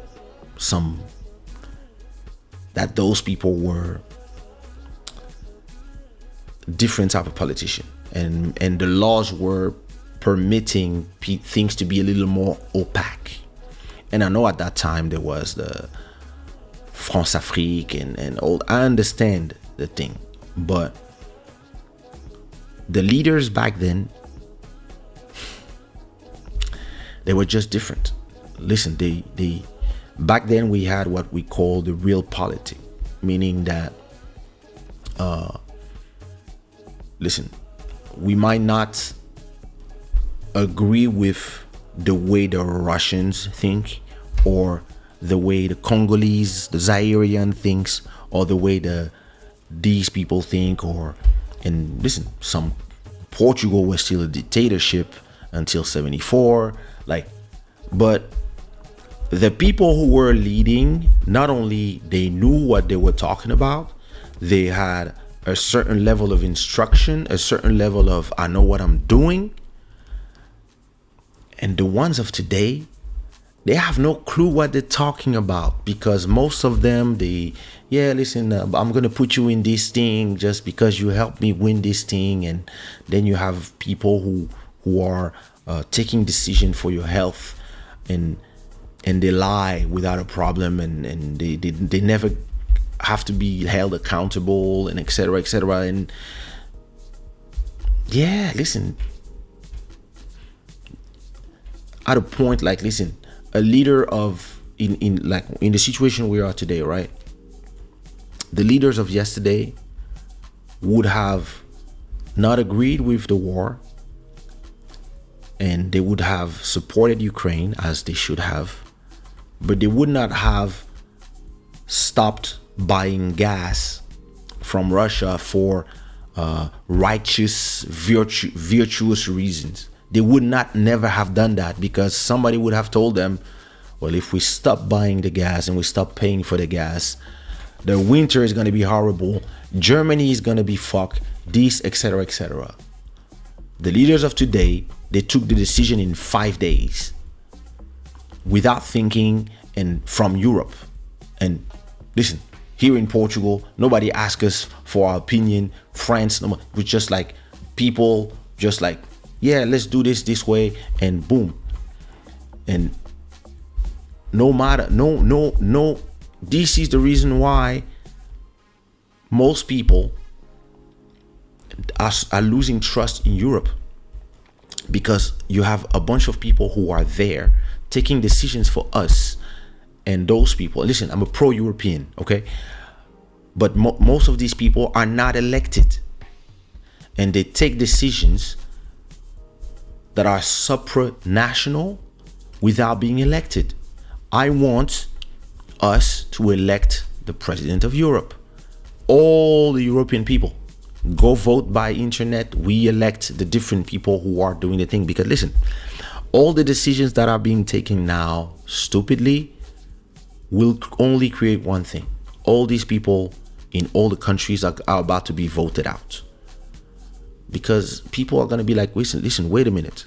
You are telling me that I'm not going to have any gas and enough electricity, and you want me to take a shower only every 3 days and all this and that because of your decisions, where you have a driver, you take private planes, etc. Like, wait, why? Because we have to support Ukraine. Like, did we support the other countries? No. So why this one? And those people, yeah, they're just trying to swim. And yeah, they're just reacting to tweets. Listen, trust me, in my line of work, as a musician, as a creator, as a businessman, I had to deal with all types of people: musicians, singers, writers, executive producer, business label, music records owners, etc., who would come to me and trying to explain to me how life works, how music should work, how everything I'm doing is wrong. And I would look everybody like this as an equal with respect. But in my head, I was like, I'm not talking to you peasant. You're not on my level mentally. I am on a higher level. This is why I know you guys will fail in 10 years. And all of them failed 10 years after, because I was listening to what they were telling me. And I was like, these guys don't understand that MP3 is coming from here and fast internet is coming from there. And when those two will meet each other, a song will be able to be downloaded on the internet as 4 megabytes, and it's going to be quick. And everybody was replying to me, yeah, but there's only 100 megabytes in a hard drive. Where are they going to put the songs? Well, in the future, you're gonna have computers with 1,000 megabyte multiplied by 100, and it's gonna be called the gigabytes, and over the gigabytes there's gonna be the terabytes. And they were looking at me like I was talking Chinese, and I was like, listen, when you're gonna have a drive with terabytes and your little MP3 will be 4 megabytes, all your CD sales will disappear because people will be able to download from the internet the songs. I was saying this to people in 96, and all these people were looking at me like, yeah, look at this African guy. Like, he doesn't know what he's talking about.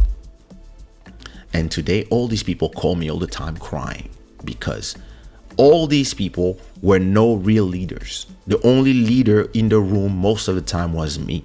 And even the artists that were supposed to follow me, because they were emotional, half of them, if not 60% of them, they didn't follow me. They were like, nah, he's taking us to a place where we're scared.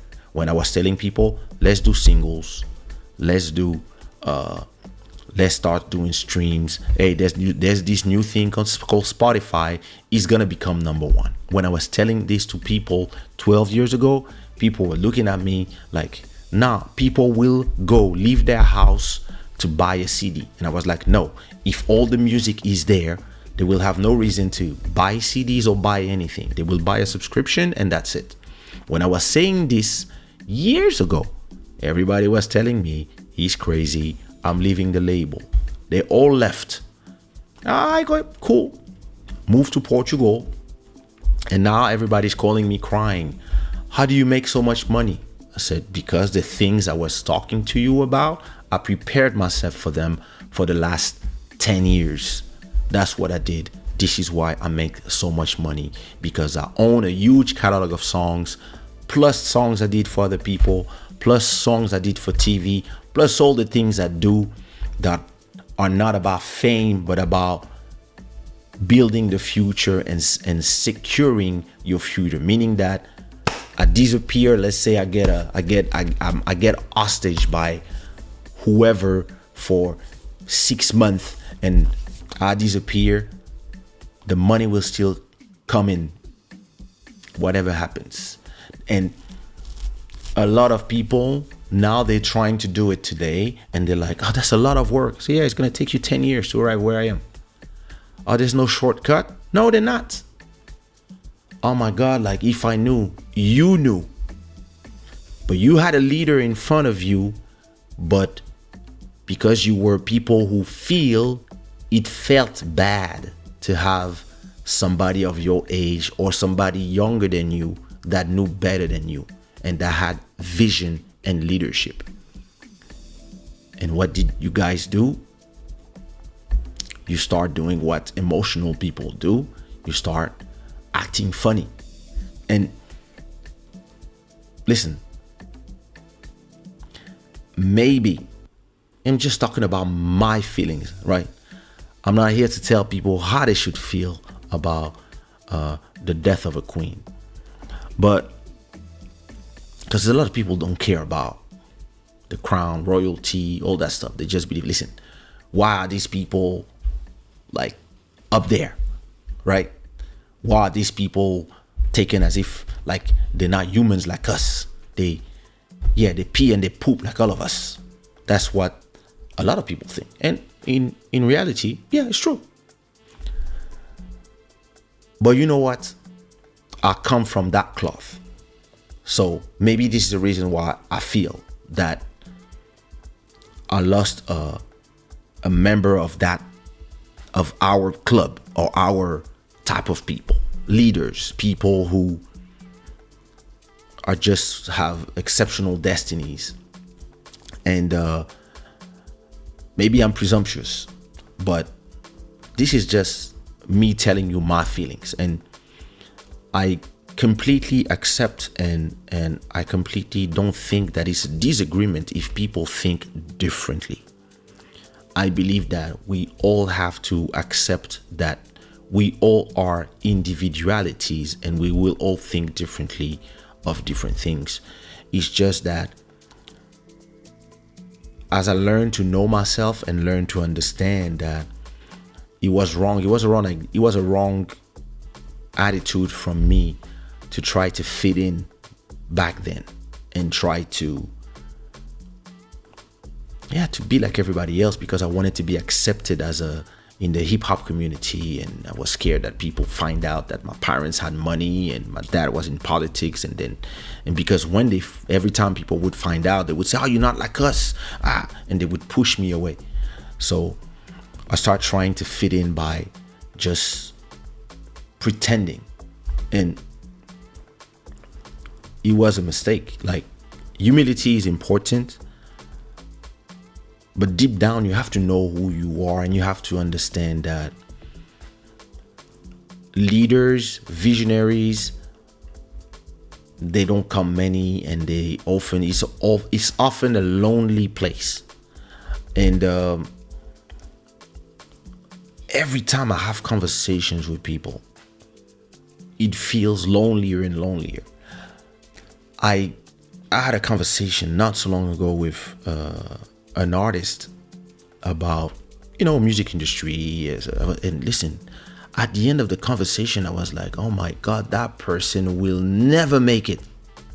That person has no clue, but that person is so much in their feelings that person believes that she got it all figured out and etc. And then it's all about how I feel.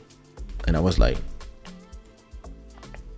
who are the people who are pushing you to believe that whatever you feel is the solution to the world? Like, the world is just real. Like, at a point, decisions by some people will affect our lives in a certain way because of the laws, because of the rules, because of the economical landscape that it will create. That can be a place where we can build, or a place where it's harder to build. And those people must be rigorous. You don't take decisions that are gonna have an economic impact on the people if you don't understand economy. I understand economy because I went to fucking Sorbonne to learn economy, so I understand the concepts and I read about it and I learn about it, so I understand. Like when in everything I go with an economist mind. So I'm not gonna just be there thinking about, oh, my art is amazing, my heart had to live, da da da da. When I do art, listen, this is for people who do art or to sing in their bathroom. The real world, you're gonna need, when you create your art, to think about who is it for, who's gonna buy it, how you're gonna make money from it, how you're gonna feed your family. This is a more economic and pragmatic way of thinking. Most emotional people, they lack pragmatism, and they take us where we are going in a world full of emotional leaders. And listen, I really feel that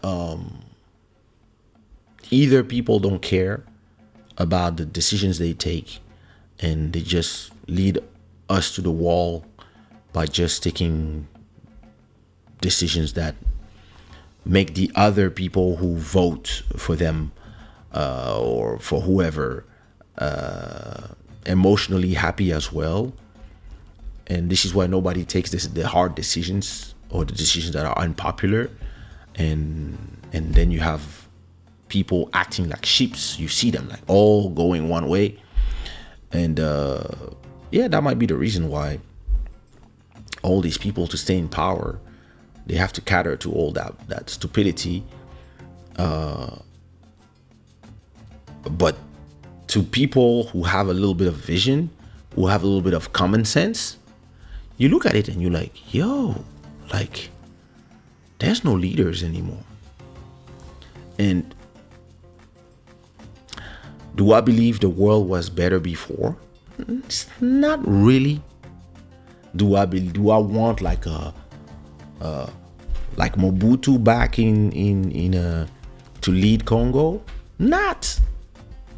Somebody that has a stature, somebody that can really command respect, and also on the other side, people who are able to, even if they voted for somebody else, people who are able to respect what it means to be the leader of a country, and to be like, I didn't want vote for him, I don't really like his ideas, but listen, he's the president.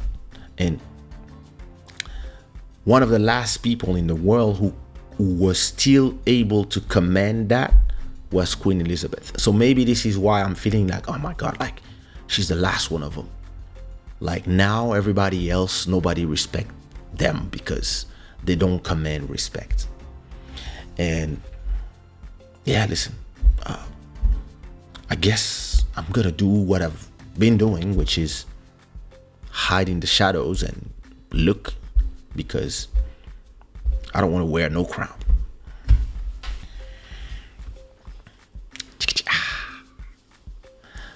Mountain of Inspiration, what up, my cousin? How are you? People who buy a phone every year have too much money. Indeed. These public figures are part of our lives and history. That's true. And it doesn't feel like the ones of today are going to be part of the books. I don't know why. Like, they don't feel like it. Maybe it's because it's our contemporaries, but they don't feel, they don't look, they don't command that. Leaders of yesterday would command that. Listen, you all know my photo, and this is not the reason why I feel like this. Like, it's actually not the reason at all. But listen, this is me, my dad, and Mobutu in Abidjan. And maybe because I grew up with those people around me, those type of leaders around me that I think the way I think, plus what I learned by myself by being a leader by myself. But yeah, there's a... Oh, I can't remove that photo now. There you go. I don't know why Yeah, listen. People are very emotional on social media. Yes, we need brains. People who think, yeah, listen, the problem is that the people who are emotional on social media, the people who lead, like they try to serve these people way more than the rest of us. Exactly. What up, Ngeli G? I fully agree with you. These leaders led the world during decades. We cannot appreciate what they do, but they behaved. It is not the case today with our political people. Great lack of diplomacy. Great lack of diplomacy. Great lack of leadership. Great lack of knowledge of whatever subject. Listen. A leader, right, would never have let. Listen, no, we would not be dependent on Russian gas if we didn't stop being the. France, for example, was the leader in energy and atomic energy. We knew how to build atomic energy on a certain level, right? And then the ecologists started in the 80s. The ecologists were really like acting more like like every group today they work, but they were the first one to act as activists. And as activists, when the France decided, okay, to please the activists, Germany completely removed all atomic centrals to create their own electricity, and France reduced theirs as well. That's how we became dependent on Russian gas, because we still needed energy to work. And this is lack of foresight. Normally, listen, I'm going to give you a simple life example. My daughter's school costs $500 every month. My boy's school costs the same, so that's $1,000. The rent is $1,000, so that's $2,000. Food supply, whatever, let's say 2005. Okay, let's say electricity, water, Let's say that I need $3,000 every month minimum to make my family function. Let's say if we only have $3,000, at least we can stay here, not go to the movies, not go to the restaurants, not go Uber Eats, but we can buy food, have some water and some electricity to survive, and a place to stay. And the kids are at school. Costs $3,000 a month.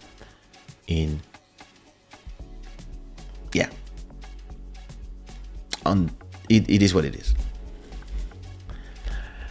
If I have $3,000 that come in from MP3 sale, from a show, from anything, if I have $3,000 that come in, and my wife tells me the brand new iPhone is amazing, can you buy it for me?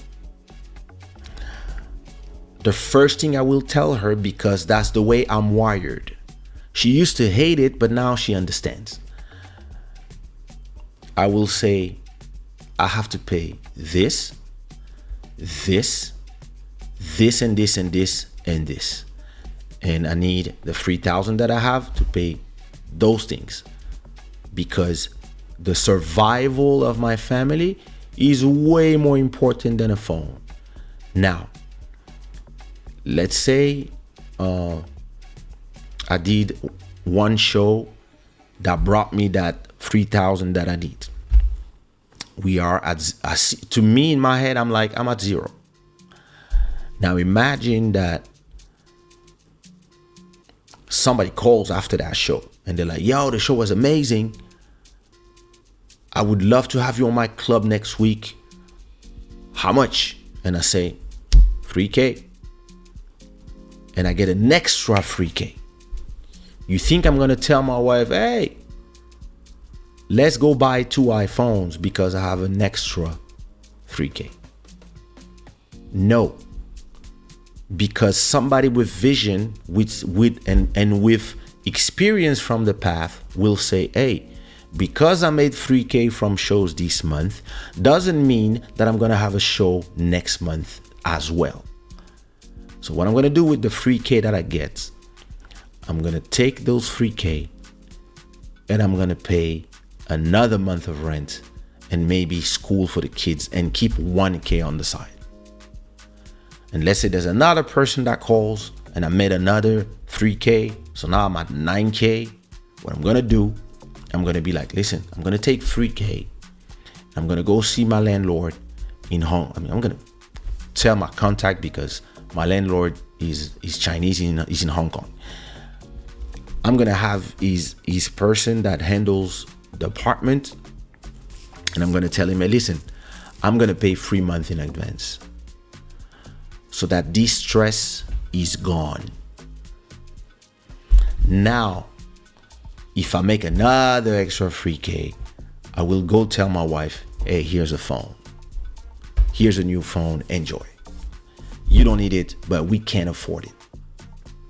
But you see the amount of money I'm gonna put in before I offer stuff for her, not for me.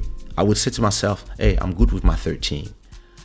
I would need to make an extra maybe 10,000 to go say to myself, let me buy that phone. Actually, listen, I need a laptop before I get a phone. Like in my head, everything has its priority, and this is how I don't work on emotional quick things. That's why there's ads to talk to the people who are emotional. People like me, they know it doesn't work. Ads don't do nothing to us. We are not emotional people. So we just think like practically, can I buy this? I'm gonna buy this. Listen, I just paid my 6 months of rent in 10 days ago. 10 days ago, I was like, yup, I just sent you 6 months of rent. And you know how long I had that money in my bank account? I had that money 6 months ago. Soon as I had it, NFT sales, cryptocurrency, ups and down, I was like, up, 6 months of rent, took the money out, put in a bank account, and it stayed there. And the rest of the extra money I had, put them in stock options, and they generated money. Put some in crypto, whatever, it generated money. My wedding anniversary, I bought my wife a beautiful Prada bag with extra money that we don't need, money from money that generated money. That's what I spent. And school for the kids paid, school for rent for the next 6 months paid, no more stress, chilling. And still enough money to buy the iPhones and the stuff, and still I'm like, do I need it? Not really. So I'm not gonna get it, because you play it safe and you think long term, and you never know why you would need the extra money for something specific. This is how family leaders think. And I don't get how the people who we elect to lead us, so they are the family leaders, père de famille, those people, they act emotional. We elect emotional people. Good luck to all of us. Europe, it's been 2 hours. I have to go. Europe has to be the kindly ally of the United Snakes of America, just for the sake of it. They sanctioned, and Russia said, okay, listen, Russia was ready. That's what people will understand when they start opening in their eyes. They were ready for everything. They had everything in plan. They had the plan in space. They were talking to China, and they were like, we going in. Hey, listen, all the gas you're not buying, China is buying it. and India is buying it, and we're buying it back. We pretend we don't want to buy from Russia, but India buys it. Then we buy it from India 2 times the price, and then we tell to India, hey, it's not cool to sell it 2 times the price. Idiots. The thing is, a deal is a deal, and Russia said if you forget about expanding NATO, we'll stay in our lane. Europe and USA agreed, and as usual, they broke their agreement. Yep, simple as that. In politics, we have to see beyond the smoke and mirrors, and we may find us agreeing with a certain point of view event if the whole world goes against it. Indeed, Mobutu was an amazing head of state. Authenticity. La milliardaire, what up? It is what it is. Queen Elizabeth II was an iconic brand. Nothing but respect of her. Listen, everybody go follow Mountain of Inspiration on YouTube. He actually had an amazing, and actually there was the part, actually the branding part is something I didn't talk about, but yeah. It was also one of the last big brands, and I urge everybody to go to Mountain of Inspiration's channel and watch his latest live. I don't see it. Oh my god. Oh, let me see. Let me go to my library. Maybe because it was just live. Oh, there it is. Why? So Mountain of Inspiration had a video about Queen Elizabeth II, why great personal brands never die. And actually, this is also an answer. Let me put the link in the chat. This is also a great answer when it comes to Queen Elizabeth, and the thing that I was feeling is also the fact that those people had amazing, huge brands. So yeah, it also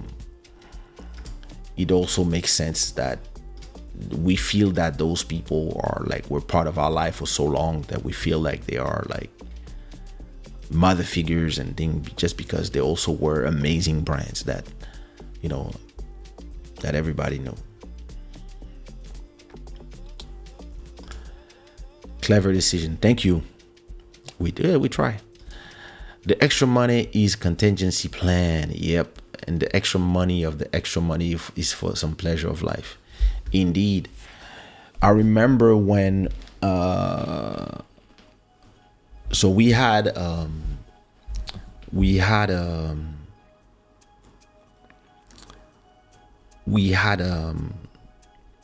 planned the day that my daughter Asha was about to be born. So she was supposed to be born on the 30th of June. It was exactly at the end, unless she came before by herself. It was supposed to be so my wife had to take a pill at 8 a.m. and there she was. So we were ready. Everything was done. And so we had a private hospital near, etc. We have our how you call this, private insurance, etc. All good. But because of the private insurance, you have to have a whole year. And after you complete a whole year, when you're gonna get birth, everything is free for you because of the insurance.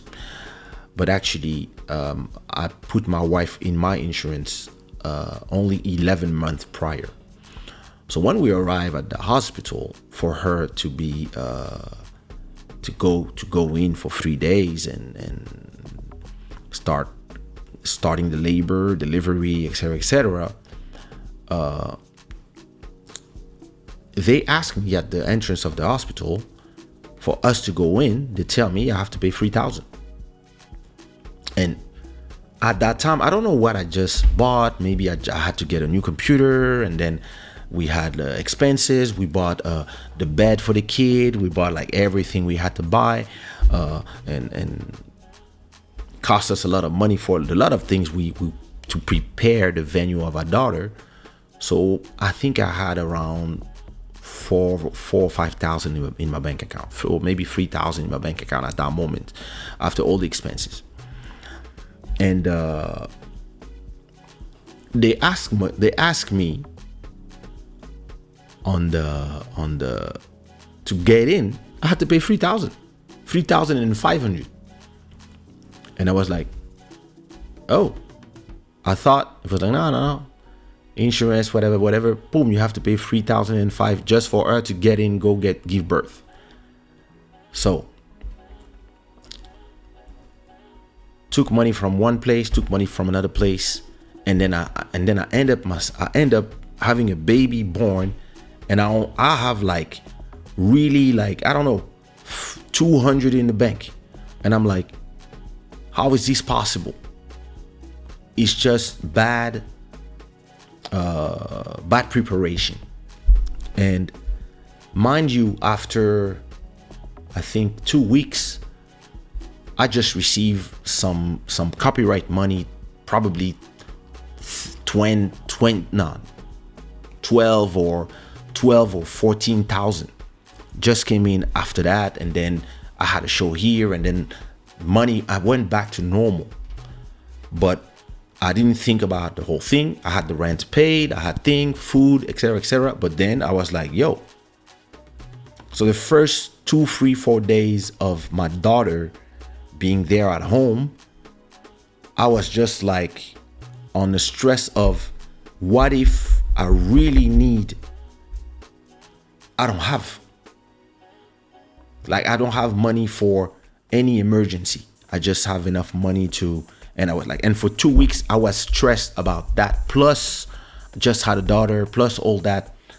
Listen, I was fine. I have parents, I have friends, but still I was like,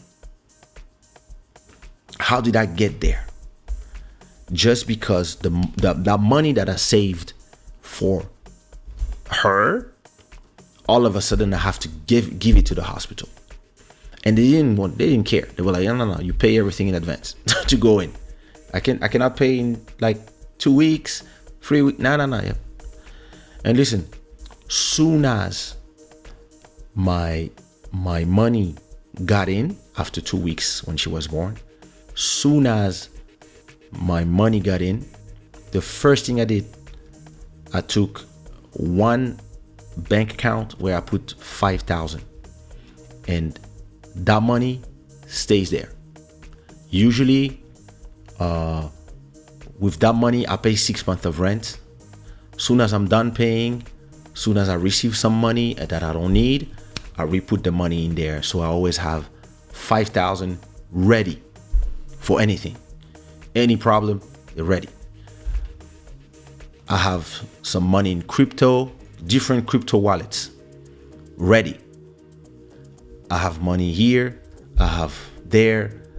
I know how to make, I have my YouTube money comes every month. I use it for something specific. I just starting to see, because I got traumatized by that event. Not that it was a crazy moment, because listen, I have enough friends that know me for a long time that if I tell them, hey, I need 1,000 euros, they don't ask me questions, because they know they get their money back in 10 days. And I know that if they tell me the same thing, I don't ask questions and I send them either. Like, I have circles, but it's just a point where you're like, wait a minute, how do we get there? How did we get to that moment where, and I was traumatized by being there in this situation, because I didn't think, or I didn't know, because listen, I was still in a country that I didn't really know the systems, etc. And then I was like, no, I cannot have no extra ready. I need to have like 3-4 times what I need ready. So in case, listen, if I really need like to shell out 20K for whatever, I can do it today, but I make sure that I don't, because that's investments. And when I spend money, I spend the money that is generated from all my money that is working for me, all my assets that are working for me, music, songs, NFTs, compositions, copyrights, etc., etc. And that's what I spend, but very, just in a way that I'm sure that, listen, if anything, I'm just ready. And I don't understand how the leaders that we have don't think like that, because that's the way I think. And listen, a lot of people don't think like that. I have friends that I talk to. I'm like, what you mean? What you mean? And they're like, oh, because da, da, da. I say, yeah, but did you have to buy this thing that costs 400 that you're not using? Did you have to buy it? No, but life is about no. Yes, I'm for the pleasures of life. Trust me, I'm an Epicurean like you all. I mean, not you all, but I am one. I love to enjoy life, but I don't work to spend my money on stupid things. I work for my family. When I was a single person, it was different, but I was still cautious. But with a family, with a wife and 2 kids, you're not supposed to just have emotional spending. And if I was the president of my country, I would be the president of, if it was Portugal, I would be I'd be the father of 10 million people. I would think as the father. I will take decision thinking, hey, listen, if we do this, no, I will have to do this way. It's listen, I guess people are wired differently. It's funny, when I signed to Sony in 1998, they were shocked actually, and one friend was telling me, the person who signed me to his catalog told me, Providence, he told me, when you signed back then, everybody was shocked at Sony because we signed a bunch of rappers, and every time we would give them 100,000. So it was in francs. So in euros, it was like 30,000 euros, I guess. Yeah, 30,000 euros or less. I don't remember. Listen, whatever. Let's say 30,000. And most people, they would take the 30,000 euros. They would buy a car, they would go to the club, they would spend it, and then after that they would try to make money from their shows. And everybody at Sony was shocked because I was so young back then. But when they told me, okay, how do you want your 30,000? I said, I want 15,000 in cash sent to my bank account, and I want 15,000 in musical instruments. And because you are Sony, you probably have prices where you can buy all these instruments for 20% less or whatever. And they say, yeah, that's true, we do. I said, okay, I need a microphone like this. I need this sampler. I need this synthesizer. I need this. And I had a long list. And I was like, how much it costs for you for this? And I did my list with their prices. And I said, okay, I need you to buy me this. And they were shocked because nobody at that time was thinking like, I'm gonna ask for material. And I was like, no, I want to have my own microphone, so I don't need to come to your studio. I want to have my own computer, so I don't need this. So I was already building my independence back then. And yeah, he was telling me this. He was telling me like, yo, listen, the people at Sony were shocked, like that a person so young was already so forward thinking and already future proofing his own business. And yeah, that's the way I am. Like that's just the way I am. And it feels lonely. Listen, that's telling you, I really wish that we get great leaders and great men, because right now I don't see them. Anyway, I've said this before. So When you said we only knew 5% of the history of you and Olaj, you weren't kidding. Oh, listen. There's so much to it. Emmanuel Etienne, yes, a great leader is gone and a great queen. Indeed, mama. But I already told Olaj that I love the way you take care of your family. I hope to be on the same level as you if I become a father. It's a whole mission becoming a father, trust me. It's the end of innocence, the real one is there. Good afternoon for you and night for me.